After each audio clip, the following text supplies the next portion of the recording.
الرحمن الرحیم السلام علیکم ورحمۃ اللہ وبرکاتہ۔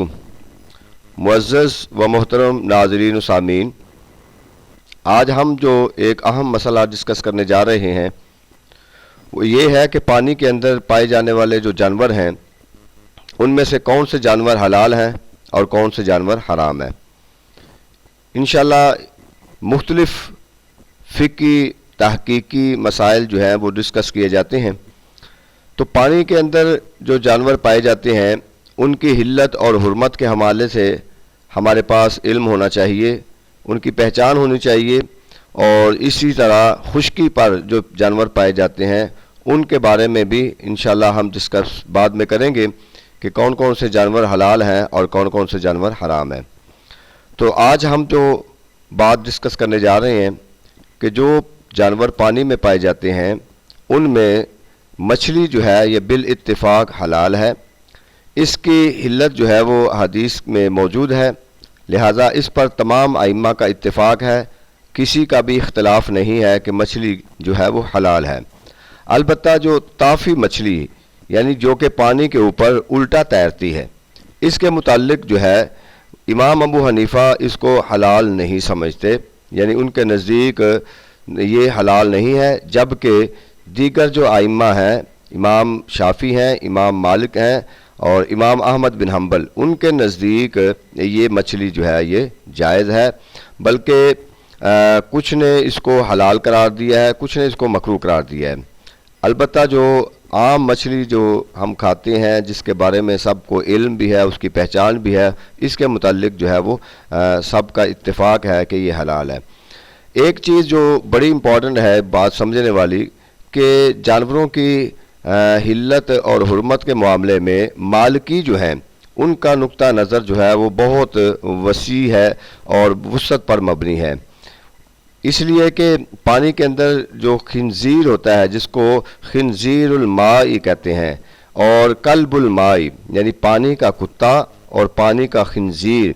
یہ امام مالک یا مالکیوں کے نزدیک اس کو حلال تصور کیا جاتا ہے، جبکہ باقی تمام ائمہ جو ہے وہ اس کو حرام کہتے ہیں۔ یعنی وہ پانی کے اندر ہوتے ہیں اور آواز کتے کی طرح نکالتے ہیں، ٹھیک ہے، اس کو پانی کا کتا کہا جاتا ہے یا پانی کا خنزیر کہا جاتا ہے۔ تو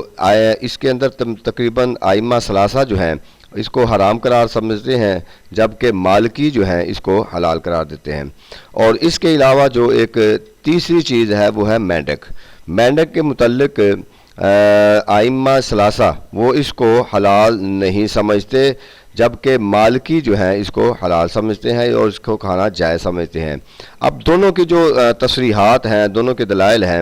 جمہور کی دلیل یہ ہے جس کے اندر امام ابو حنیفہ بھی ہیں اور دیگر ائمہ بھی ہیں، تو ان کی دلیل یہ ہے کہ نبی اکرم صلی اللہ علیہ وآلہ وسلم نے مینڈک کو مارنے کا حکم جو ہے وہ روکا ہے، یعنی کہ آپ نے منع کیا ہے کہ مینڈک کو آپ نہیں مار سکتے، اور اس پر وہ یہ دلیل پیش کرتے ہیں کہ اگر مینڈک کا کھانا جائز ہوتا تو آپ اس کو مارنے سے منع نہ کرتے، لہذا یہ بات ثابت ہوتی ہے کہ اس کو کھانا بھی جائز نہیں ہے۔ لیکن جبکہ مالکی جو ہیں وہ یہ تصریح پیش کرتے ہیں اور یہ دلیل پیش کرتے ہیں کہ چونکہ قرآن اور حدیث کے اندر صریحاً اس کے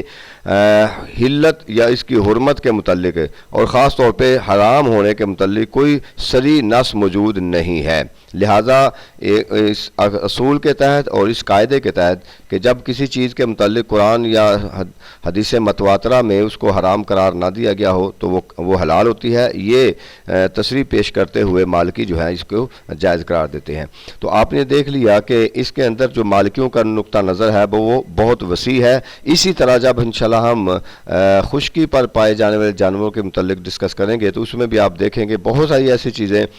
کہ جن کے بارے میں ہم نے کبھی سوچا بھی نہیں ہے کہ ان کو کھایا جا سکتا ہے یا نہیں، اور ان کے بارے میں حلت و حرمت کے حوالے سے تو مالکیوں کا نقطہ نظر اس میں بھی آپ دیکھیں گے وہ بہت وسیع ہے اور وسعت پر مبنی ہے، اور ان کو وہ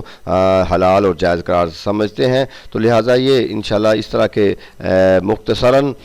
فقہی مسائل جو ہیں وہ وقتاً فوقتاً آپ کے سامنے پیش کیے جائیں گے۔ گے تاکہ روزمرہ زندگی کے اندر جو چیزیں ہمیں درپیش ہیں یہ اہل علم کے لیے بھی ہیں، عوام الناس کے لیے بھی ہیں، تاکہ اس سے وہ استفادہ کر سکیں۔ اللہ تعالی ہمارا حامی و ناصر ہو۔ شکریہ۔